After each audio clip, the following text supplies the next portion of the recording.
for Lisa Shaver. Thank you, Rick. I'm Lisa Shaver. And, you know, we've just come off of the 4th of July. It's one of my favorite holidays, from 1776 all the way up to the present. And let me tell you what it reminds me of. It reminds me of backyard barbecues, bayonets, McDonald's, mayhem, fireworks. And I love fireworks. Who here likes fireworks? Awesome. Another thing, death threats to King George. You know, I think there's a dual message here. It's go USA! Hey England, up yours! Oh, this is going on YouTube. Nice! You know, when I was in college, I used to have a job as a waitress. You know, we had to make money to pay for college, and it was a classy restaurant near a gas station. And there was a sign there that said, eat here and get gas. And so, you know, many of our customers, you know, they did just that. And, you know, we had to keep the windows open. So, also the menu, it was kind of, I don't know who did the menu. There were some typos on it. And one of the typos was black anguish burger. You know, that was an interesting typo. But, yeah, we did stock up on toilet paper for that one. So maybe it wasn't really a typo when you think about it. Not really. But I'll tell you, there was one typo on the menu that, I'll tell you, we used to sell quiches, okay? But the typo said quickies. Okay? And I'll tell you, but it doubled our business, especially when we had half-price quickies, you know? And, you know, yeah. And you'd be surprised how many people ordered their quickies with extra cheese.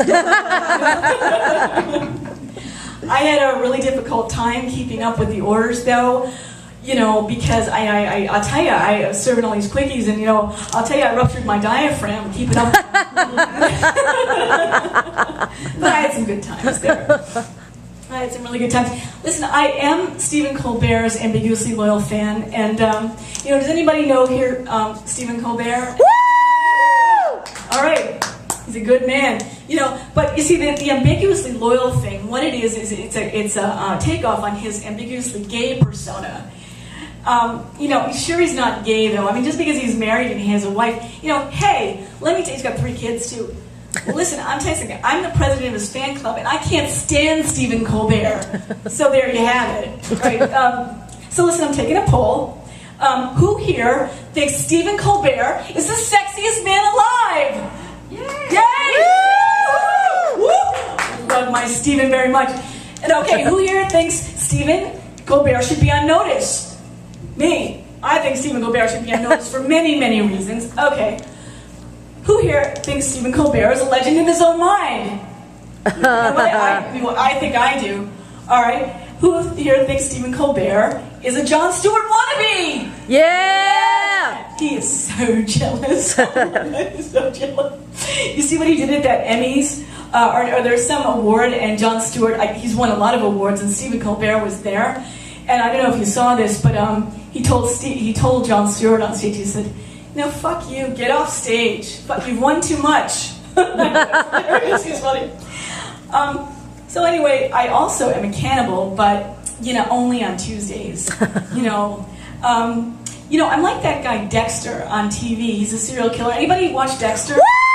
Do? Yeah. Well, he only eats guys who deeply deserve it, and I'm sort of like that, because I'll tell you what. No, he only kills people. I only eat people who deeply deserve it.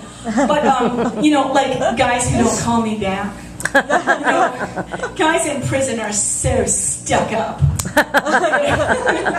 They better hope they don't make parole. You know, when I go visit them in prison behind the glass, I feel like I'm at the meat market in the deli section. You know, they don't know them. Jaywalkers and joggers, that's fast food. And then we've got marathon runners. My doctor told me to stick to lean meats, so you know I do what I'm told. What I like to do, though, is I'm not in that good of a shape, so I like to wait for him in the bushes with some Gatorade and a meat mallet. Dumb shits never even see me coming. Yeah, then, of course, what I also like to do is I like to go to Rotaries. I like to hang out there, and what I do is I dress up like either an EMT or a crossing guard. And when I dress up like an EMT, what I do, instead of giving him CPR, I give him MSG. When I dress up like a crossing guard, what I do is I load them into a shuttle that's really a refrigeration truck. Because, I like to make popsicles. So, I'm pretty sick. I'm pretty sick. Also, let's not forget our friends at TSA, Airport Security. Well, I call them junk food. Because I like to touch their junk and pat them down. And I'll tell you, they love it as much as we do. Just so that you all know that. Oh my gosh. And then also I'm thinking of giving up cannibalism though, because I was thinking of running for office. And what I would do, I'd be the Bill Clinton of cannibals. You see, what I would do is I'd say, I ate a few guys, but, I didn't swallow. Hey, guys, it worked for him. Why can't it work for me? And then, I went out with a New York Yankee who was a cannibal. And I did, and, I'll tell you what, he tried to bite me back, but, he couldn't. You know why? Because Yankees suck. Well,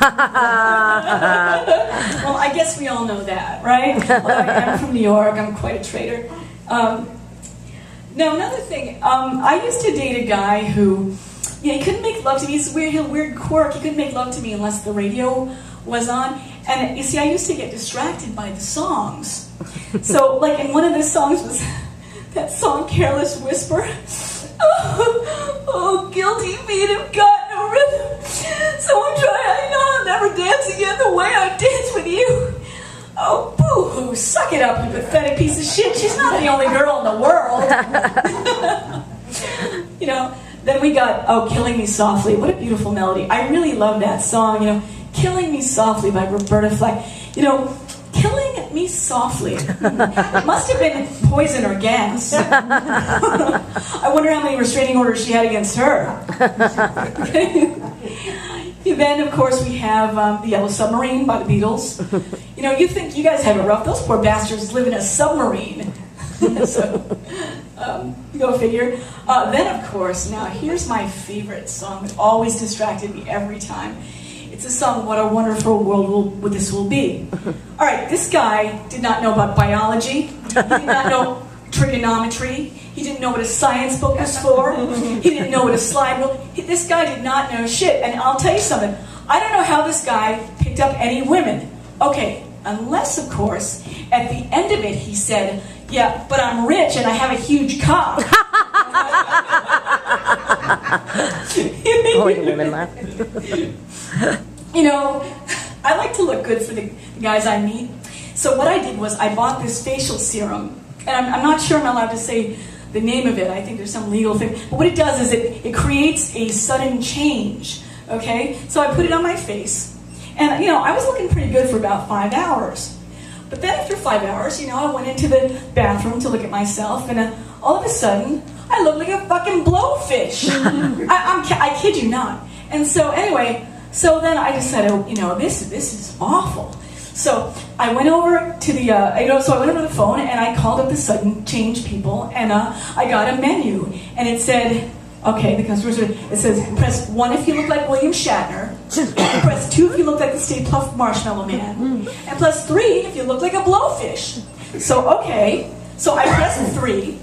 And I told the customer service rep, and the customer service rep said, that's the sudden change. So, it's good stuff, really. Really it is. I love it. I'd buy it any day.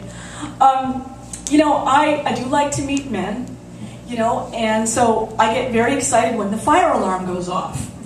And it works every time. I keep a negligee by the door just in case. And I'll tell you, the fire alarm went off about 5 times last week, but it wasn't me every time. I mean, because how many times can you throw your cat up a tree? Maybe about 6 times. After that, they start to catch on. Yeah, and how many times can a 30-year-old fake a heart attack? Well, about 7 or 8 times. You see, what I like to do, though, when I'm faking a heart attack, you know what I did? Because they're so handsome and they're such good shape. Well, I slip them the tongue. Nice. You know, and I think they know that I'm faking it too. Well, they know, but it's a win-win situation. So, you know, I don't think anyone really minds. And then, but I thought I had a really good one the other week. Yeah, you know what I did? Okay, because I knew this guy, Chucky, was going to be on that night. So what I did was I called the fire department and I said, you know, I locked my keys in my apartment. So Chucky comes over and, you know, I told him, you know, yeah, I locked my keys in my apartment. And he just looked at me and said, Miss Shaver, we are in your apartment. So I told him, okay, put out my fire, you know? So I tried, you know, yeah, and I'm a really nice girl. I'm really, really nice, but the guys never ask me out. You know, I think it's because they're used to dealing with hoes. That's just conjecture. I don't know. But listen, if you do have a little extra money, you know, I think it's a really good way to meet men. Although I did pay about $6,000 in fines last year, so you know, whatever. No, you know, I'll tell you what I like to go to Washington, D.C. You know, I'm very political, love the United States, but I really think that the Pledge of Allegiance should be actually tailored to the individual, because, you know, we're all different and everything like that. So what I did was I put some ideas for different Pledge of Allegiances in the suggestion box. Okay? What I did, I never got a response. You know, but here they are, okay? This is for free thinkers, okay?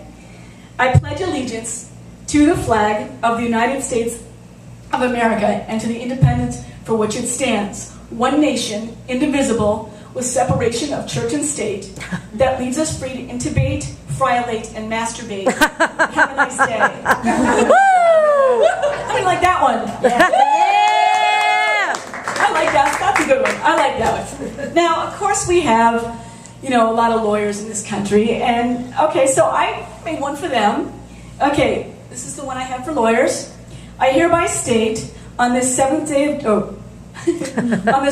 day of July in the current year 2011 that I do officially pledge allegiance to the flag of said nation of the United States of America in the Northern Hemisphere below the Canadian territory of the territory of Mexico, and to the present republic for which it does currently stand, one nation at present moment allegedly under deity, with clause in contract providing liberty and jurisprudence for all parties of sound mind and body, that it may, however, tangentially or directly concern.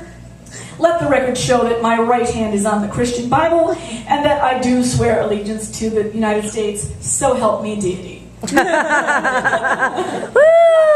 All right. I think there's some lawyers out there. I might appreciate that one. Okay?